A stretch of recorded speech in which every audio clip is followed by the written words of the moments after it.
नमस्कार. तर आज आपण बनवूया कॅरेमल शेवया. तर यात आपण तुपामध्ये ड्रायफ्रूट रोस्ट करून घेऊया. मनुके टाकले रोस्ट करायला.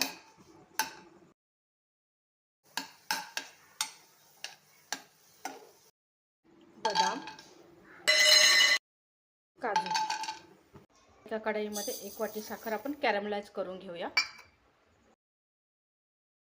तर तुपामध्ये आपण शेवया थोड्याशा रोस्ट करून घेऊया. आपल्या शेवया रोस्ट झाल्या आहेत. आता आपण त्यामध्ये दूध घालून घेऊ.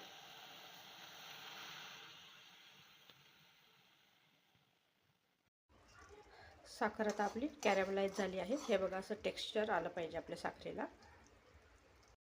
आता यामध्ये आपण शुगर कॅरेमल घालून घेऊया. वेलची पूड, ड्रायफ्रूट्स घालून घेऊया. तयार आहे आपल्या कॅरेमल शेवया. रेसिपी आवडली असल्यास लाईक, कमेंट आणि चॅनल सबस्क्राईब करायला विसरू नका. थँक्यू.